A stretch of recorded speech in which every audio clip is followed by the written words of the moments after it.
Hello and welcome to part 2 of Enneagram Childhoods here on You've Got a Type.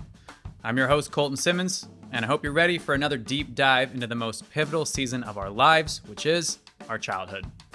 I'm just going to roll right into type 6, which is where we left off, but if you're looking for types 1 through 5, please check out part 1 of this 2-part series on Enneagram childhood experiences. All right, ready? Let's get into it. Type 6, the Loyalist.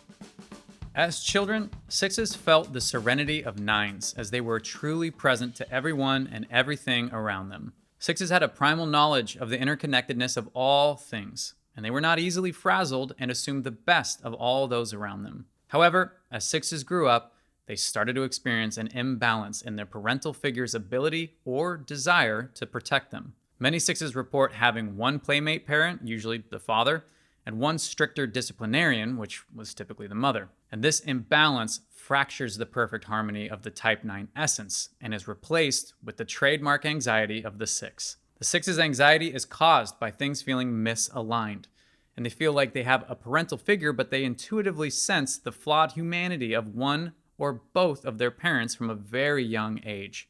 And this causes 6s to feel torn, because every child wants to be supported by a parent, but no child wants to be controlled, especially by an authority figure that lacks stability or integrity.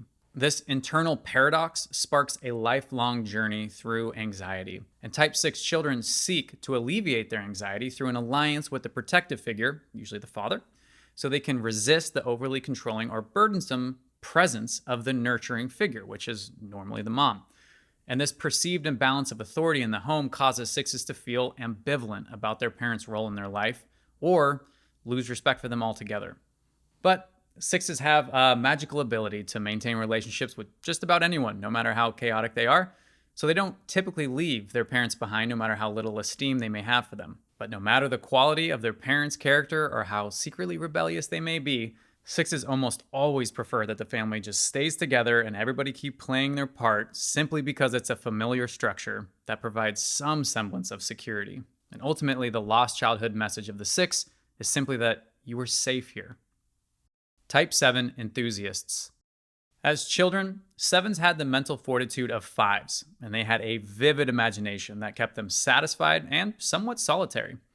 However, as their sense of reality expanded to include the negative aspects of life, such as suffering, pain, boredom, and death, they fought to subvert the growing presence of darkness in their reality with a constant revolving door of new playmates and activities. And one key characteristic of the 7's childhood is an unconscious disconnection with their nurturing figure, which is usually the mom. Not because she's unloving, but because she just isn't traditionally soft or attentive towards the 7. And some childhood psychologists chalk it up to being cut off too early from breastfeeding, and thus they feel a sense of, well, I guess I gotta take care of myself now. One of my friends that's a Type 7 told me a story about coming home one day with an injury after playing with his older siblings, and his mom just looked at him and said, well, if you want to play with the big dogs, you got to learn to pee in the tall grass, which is a saying I did not know existed, but apparently it's pretty common. But there was no, oh, poor baby, let me patch that up for you. And another Type 7 I know grew up in a home full of foster children, so his mom was constantly looking after a new traumatized child, and instead of getting jealous over his mom's divided attention, he would simply make the new child his new playmate. This lack of maternal nurturing causes a deep sense of frustration within the 7s, despite their external projection of playfulness and joy. And ultimately, the lost childhood message of the 7 is, it's okay to be hurt. You will be taken care of. Type 8, challengers. As children, 8s were extremely needy like 2s. For a moment in time, no matter how brief, they deeply enjoyed a sense of loving adoration and felt a great deal of maternal warmth and paternal affirmation. And it felt right that love and attention were so freely given.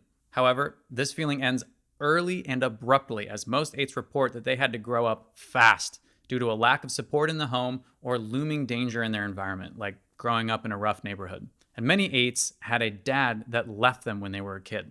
And that keeps survival issues at the forefront of their mind for the rest of their lives. In my experience of 8s, they can trace this survival instinct to a unique experience of feeling betrayed, rejected, or abandoned as a child. And the fascinating thing is that most of them wear it like a badge of honor, rather than a deep wound still in need of healing. Their stories of past trauma are recounted with bravado rather than remorse, because they have no value for gentleness or even perceived weakness, only the ability to rise to power. Ironically, many 8s love little kids for 2 reasons. First, they're not a threat to the 8's power. And second, 8s have a deep desire to rekindle the innocence of their expedited youth. I've seen type 8 dads really struggle to embrace their sons as they grow up because they lost their childhood innocence at such an early age and they see themselves in their sons. So they don't know how to embrace their sons' innocence or meekness, especially once they start reaching middle childhood or adolescence. And ultimately, the lost childhood message of the 8 is that you will not be abandoned. And I would hope that 8s can pass that message on to their children rather than teaching them that toughness is a way of avoiding the pain of abandonment. Type 9 Peacemakers. In childhood, 9s start out looking like 3s, and they exude a sort of boisterous confidence because of the praise that they seem to easily attract. They feel capable of attaining any goal right up until their external environment shows them how incapable they actually are. And many 9s experience a familial trauma early on in life, like the death of a sibling, a messy divorce, or I hate to say this one, but it's so common, some sort of sexual trauma. And that causes them to resign from any participation with the outside world. Ironically, 9s rarely describe their childhood as unpleasant or traumatic, and this is because they develop an instinctive reaction to disassociate from painful experiences. And this often causes 9s to endure long-term relationships with extremely unhealthy people because they don't feel the pain of the relationship in a visceral manner. The positive side of this reaction is that it allows them to become incredibly effective mediators, as they have the ability to remove themselves from all consideration or offense. And that's a perfect example of how our deepest wounds can often become our most profound gifts. Now, taking a step back, Type 9 children found that it was best to be a low-maintenance child, and that expressing their needs or emotions, especially anger, cause way more problems than they solve. And this prevents many 9s from becoming independent people, as they learn to love being in the background of someone else's environment. 9s suppress the energy of their Type 3 essence, and so they start looking to other people as a fuel source to motivate or direct their lives. And ultimately, the lost childhood message of the 9 is that your presence is powerful, and you can direct your life. Okay, that's a wrap on Enneagram childhoods. I know these past 2 episodes may have dug up some very uncomfortable thoughts and distant memories for you. So I want to leave you with just a few comforting lines that I love from a T.S. Eliot poem that have helped me make peace with this whole messy process. And it goes like this: "We shall not cease from exploration, and at the end of all our exploring will be to arrive exactly where we started and to know the place for the first time." I wish you the best on this long journey towards self-awareness and self-acceptance.